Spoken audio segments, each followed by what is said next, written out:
tewali kikoli munga kusaba lift mu nsi ya Mukama muno. Mbadde ngenda baffe kangulumira gayi nangamba tugenda ansuleko waliwa ansuleke na kifuma naye nangamba agenda kuyita mukono kuwa mama w'abaana sente za kameeza. Mukono wagamba katuli katosi. Kyokka bayingidde mu nyumba bayingidde ennyumba olugi balugadde okuva ssaawa 5 zino ssaawa 8.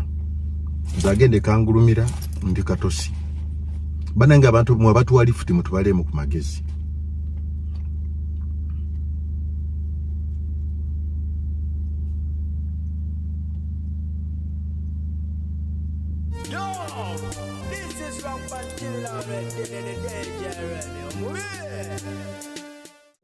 Alien Skin chadachi bwati yamazina beranga ate asitula n'omukulu amanyiddwa nga Meke Sim tofani bwe batyo ne banga ate bolekera ekibuga Dubai abasanyise abantu jukira ntyo okusookera ddala yabadde yedimye naye nga okusinzira ku nsonga gye babadde batugamba nti promoter yabadde tanaba kubanga ate amuwa sente ze songa si mwetefutefu kubanga akola ki akolera bwerere okitegeera ekintu ekyo naye yamazina beranga ate agenda naye nga y'omukulu amanyiddwa nga Honorable Muhammad Segirinya aino kuwabula kwawa Alien Skin. Alien Skin abantu we bakuwagidde agamanyi goliko sigago oli kumanyi ge bayita amagulanyi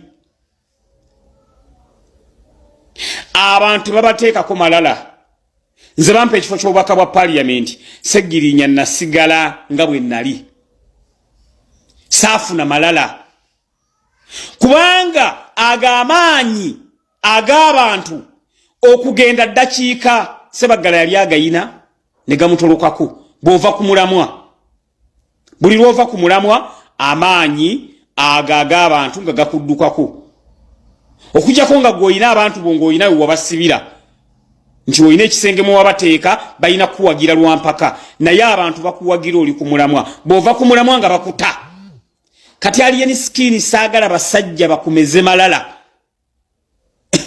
busobola okujjenja nga ne bwogamba nti otegekedde show awosula nga n'abantu abiri tosobola kubaweza muganda ngegenderera ebigambo byoyogera fe struggle tugifuniddemu ebinuubule struggle bagitusibiddemu emyaka 2 so bwe tulengera addira struggle n'agiteekako ekitafaali ereme kutambula tetuyinza butasanyuka abantu bambi be bakuwagidde abantu ne bakujje mu mbeera embi ne bakusitula kati ate abantu leka batwala for granted leka kuogera bigambo binyiza abantu omuntu agenze mu ddwaliro tasanzeeyo ddagala awulira okola ki statement bwe kityo tayinza kusanyuka nga ate yakuwagidde munnange nkwegayiridde nze saabiwulidde naye ensonga bagiŋŋambye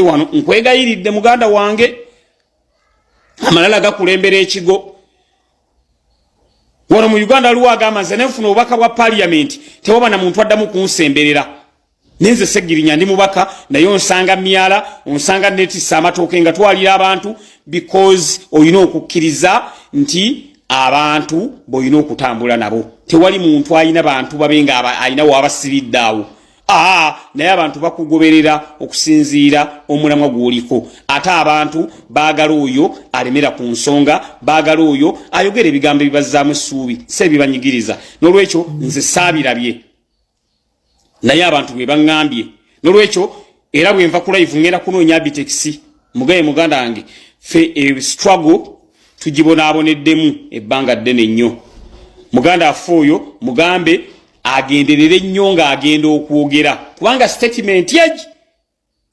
emu esobola okukyaya abantu Yomukyala Liliana Mbabaza bwatyo naye yavuddeyo n'agenda maaso kubanga ate asiima buli kinoomu amukwatiddeko mu kkuza omwana we taata watali jjukira nti omwana ono mwana w'omugenzi Radio Moze yesa era ngono yayingidde siniya wano wabula ng'ate munange yasiimye nnyo bonna abasobola kubanga ate bamubeererawo ko bamuyirawo omubiri ate bwe tudda ku mwanamula amanyiddwa nga Phoebe yes bo our romantic entertainment batubagulizzaako ne batugamba nti essawa yonna omukyalo nagenda kubanga ate abeeyungako ojja kubanga otandika okumulaba mu buzannyo bwabwe okusinziira ku posti ekoleddwa omukulu amanyiddwa nga Bolondo Abe era nga y'omu ku abo abagenda maaso okubanga ate bakwasaganya ekintu ekyo mu romantic entertainment. Ensonga za Sammy zozongeredde ddala okubanga ate ziwanvuwa era nga wenjogera kati kitandise kuba kyakuwanyisiganya bigambo na kuwanda muliro mwerere. Esaidi eri ya People Power National Unity Platform waliwo omukulu amanyiddwa nga Wuma Lukiseka avuddeyo kubanga ate adefendingayo ate nga neno nabo bagamba nti naffe tulina ensonga zaffe mutima awanda muliro. Omukulu akola ne Sammy naye awanda muliro, so ngina kubanga ate mbalekera abantu abo mugende maaso kubanga ate muwulira ensonga zaabwe. Ate komera mpera agira bankomera mbere bulungi mweraba banange.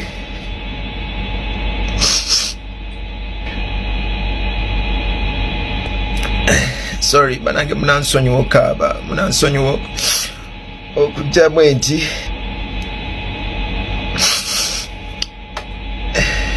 sorry embeera ya muganda waffe Sammy owadda Might family. Nze gwempita Okanya Sam, yes gemanya gamatuufu. Muganda waffe tumujjanjabye ebbanga lino lyonna, banka tirigenda myezi 2 naawo, obulwadde nga tebulabika. Tumutambuza amalwaliro gonna biganye, tumulinyisizaako ne tumutwala e Germany ne bamuggyako samples zonna, buli kimu kyonna ne bakimuggyako, obulwadde buganye. Kati ku ssaawa eno wenjogerera bannange, afazali abasawo bakugamba nti olina siriimu n'otandika makerenda. Afazali abasawo bakugamba nti olina kansa n'omanya nti kabankoleko chemotherapy osigera, naye ekirwadde ekitalabika.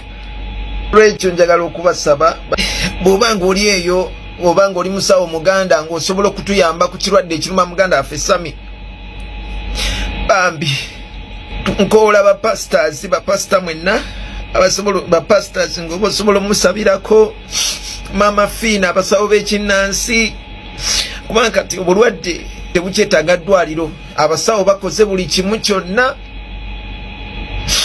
obulwadde buganye. So obuyambi bwe nsaba si bwa ssente wabula amagezi gonna ge muyinza otuwa, bambi buli omu yenna asobola okuyamba muganda wange ave wansi ku ttaka waali.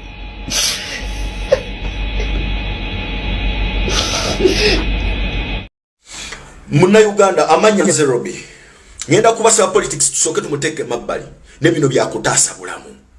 Big size bebe kulumana oli musajja wa kabinyo, undazeko loboyi, undazento oli muzadde atolumirirwa muna Uganda.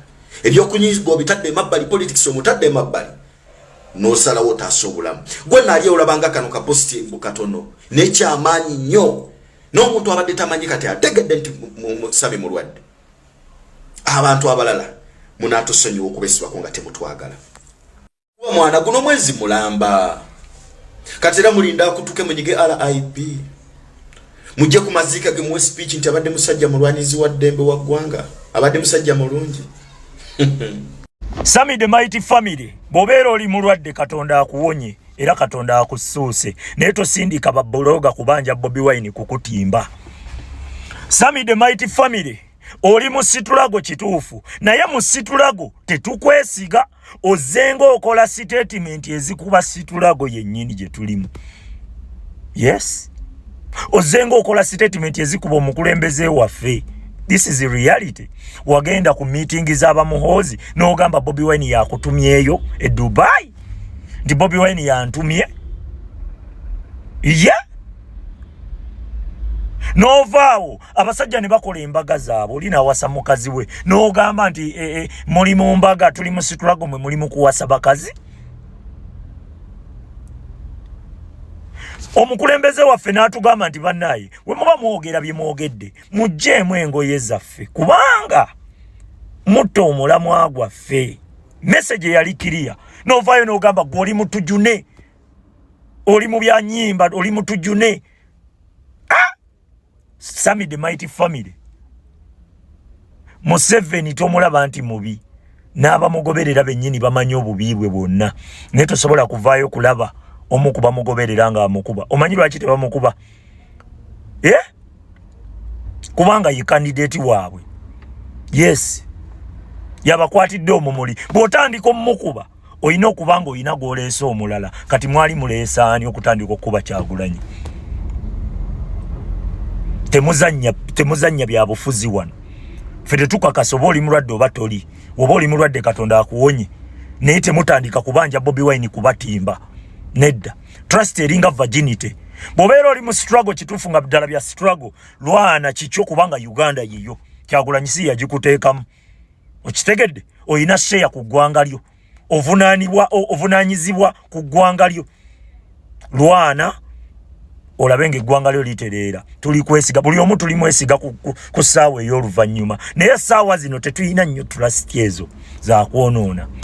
Yes, tujja kukwesiga mu ntandikwa, naye bw'otandika okukola statement ate ezikuba situlago, tujja tandika okwebuuza okolera ani, kubanga tukimanyi nti mu situlago mulimu abantu bangi. Museveni bayiiridde omusimbi bajje beefuula abamu kuffe then baveeyo batukube. Okiwulidde? Okiwulidde? Kati gwe wenna buloga manya gy'oteeka ebigere byo. Bw'otandika okubeera aganaga ffe tutandika obutakwesiga. People power mata wogasuuliramu akannyo ne weekaba bwe kati ogavunza. Kati tetujja kukkiriza balina bunnyunnyu. Tojja kutubuulira nti ate kano kanzijidde mu ngalo nabadde sikategedde. Nedda, tuli kwesiga ku ssaawa ey'oluvannyuma. Kwata vidiyo yange ogijje ku kipeegi kyo. Nze kyannuma nga ndabye Sammy ng'agamba bamuwadde obutwa. Nekimpuliza bubi, ekyo kye kituufu. Naye kasita nalabye ng'ate baagala kuwetera mu Bobi Wine, baagala mukubira mu kkoona. Nentegeerawo nti ono katemba. Sammy tolwalangako. Mpulidde obuvubukavubuka n'obuwalawala nga bugamba mbumulinze mulwadde ndyoke mu criticizing Sammy the Mighty Family nga lumu January omwaka guno. Yakwata video yange n'agipostinga ku page ye ne mugamba gijjeeyo. Topostinga video yange ku page yo. Kubanga omulamwa gwange si gwe gumu n'ogugwe. Nali mazenze okulaba emizannyo gyabwe. Ebintu ebirimu bebekulu. Bebekulu diro yali alumiriddwa omuntu wa Nuupu. Yagenze n'awa mutima kamutima ka TikTok. Okitegeera? Of recent kamutima nako kavaayo ne kakubaani. Ne kakuba Kyagulanyi. Owulira? Kati ke yawadde audio. Nagenzo laba bukabaata bonna buzze bumeza amannyo. Kati Bobi Wine, kati bebekulu muzira. Di bebekulu yali alumiriddwa omuntu wa Nuupu. Ng'amulumirirwa ku ki? Yes, abaana bazenga bakwatibwa nga bafa nga bebekulu awagira buwagizi. Oba bafa bafe. Oba bakwatibwa bakatibwe. Lwaki wano Sammy lwaviiriddeyo? Ate ku muntu olwedde gwe twekengera, nze Sammy namwekengera dda. Era ne mugamba nti nze sirwana lutalo lwe lumu naye. January simulinze kulwala kwe. Ne kuno okulwala kiwani. Nze ngenzo laba awetera mu Bobi Wine bwati. Sammy noonya emirimu okole. Era ojja kubba abo balala, togenda kubba ffe. Ekyo nkubuulidde. Ffe tumanyi obukodi obwo. Yes. Mujja sindika obuvubukavubuka n'obulenzirenzi bubeere mu comment bwasaamirira. Anti goyogera ki? Mukulu, twajja ku internet wano mmwe mwatuleeta. Twali tumanye emizannyo gyammwe. Yes. Ffe twamanya emizannyo gyammwe. Twajja tubeetegekedde. Yes. Kati ssaawa zino senga waweereddwa obutwa Mukama akusuuse. Naye ate Bobi Wine kupositinga lyeddagala erigenda okuwonya. Lyeddagala. Sammy nkumbuuza gwe. Bobi Wine y'empiso. Lyeddagala libanye akaunti ya Bobi Wine y'empiso. Toyina akaunti yo. Toyina bakufollowinga. Gwe olabanga olaba bakomuledi banno bakuyiginowalinze. Manyi olimu amakoona bakwekengera dda. Ffe tulina eby'omunda bye tumanyi byozenga okola. Gwe Sammy twasirika musirisi. Naye kasita otandise owetera mu Bobi Wine awo tuva. Sammy the Mighty Family. Kakati gwe Umaru Kisekka n'abaana ba People Power mwenna baganda bange. Njagala obategeeza nti eyawa Sammy the Mighty obutwa naawe asobola obbukuwa.